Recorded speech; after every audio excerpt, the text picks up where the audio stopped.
কুমিল্লার নাঙ্গলকোটের সাবেক UP member আলাউদ্দিনকে রোববার দুপুরে সিএনজি যোগে তার বাড়ির সামনে থেকে তুলে নিয়ে অজ্ঞাত সন্ত্রাসীরা কুপিয়ে ও গুলি করে হত্যা করে চান্দাইশ রাস্তায় ফেলে চলে যায়। নিহত আলাউদ্দিন উপজেলা বক্সগঞ্জ ইউনিয়নের আলিয়ারা গ্রামের মৃত সুরু চেয়ারম্যানের ছেলে। হত্যাকাণ্ডের পরপরই উত্তেজিত জনতা ওই গ্রামে ব্যাপক ভাঙচুর ও অগ্নিসংযোগ করে। এ সময় একাধিক ঘরবাড়ি ভাঙচুর ও আগুন দিয়ে পুড়িয়ে ফেলা হয়।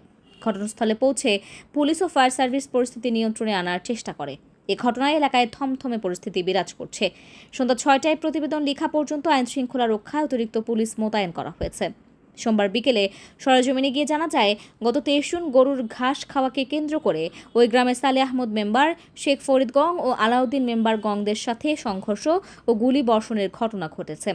ওই সময় উভয় পক্ষের দর্শন গুলিবিদ্ধ হয়।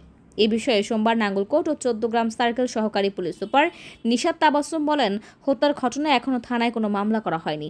পরিস্থিতি নিয়ন্ত্রণ রাখতে থানা পুলিশ সহ অতিরিক্ত পুলিশ মোতায়েন রয়েছে। ১০টি বাড়িঘর ভাঙচুর ও তার মধ্যে ৭টি বাড়িতে অগ্নিসংযোগ করে সন্ত্রাসীরা।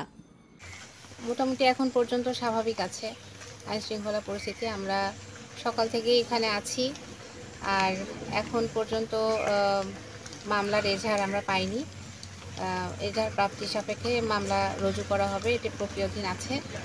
আর আমাদের তদন্ত চলছে এই বিষয়ে। এখন পর্যন্ত আমরা বলার মতো উল্লেখযোগ্য কিছু পাইনি, আর পর্যন্ত কাউকে আটক করা হয়নি। এই বিষয়টা আসলে যাদের বাড়িঘর ভাঙচুর কিংবা অগ্নিসংযোগ হয়েছে, আমরা প্রত্যেকটা বাসাতেই গিয়েছি। তাদেরকে জিজ্ঞাসাবাদ করলে তারা বলছেন যে সন্ত্রাসীরা করেছেন। এটাও এখন পর্যন্ত এই সংক্রান্তেও আমরা এখন পর্যন্ত কোনো অভিযোগ পাইনি। অভিযোগ পেলে আমরা পরবর্তীতে তদন্ত সাপেক্ষে এটা উঠে আসবে। এটা কোনো পক্ষ, যারা ক্ষতিগ্রস্ত হয়েছেন তারাও কোনো পক্ষ উল্লেখ করেন নাই। তারা বলেছেন যে সন্ত্রাসীরা করেছেন। এটা আমাদের খতিয়ে দেখার বিষয় আছে, এটা তদন্ত সাপেক্ষে উঠে আসবে। তার আগ পর্যন্ত বলতে পারছি না যে কোনো পক্ষের কাজ কি তারাই করেছে।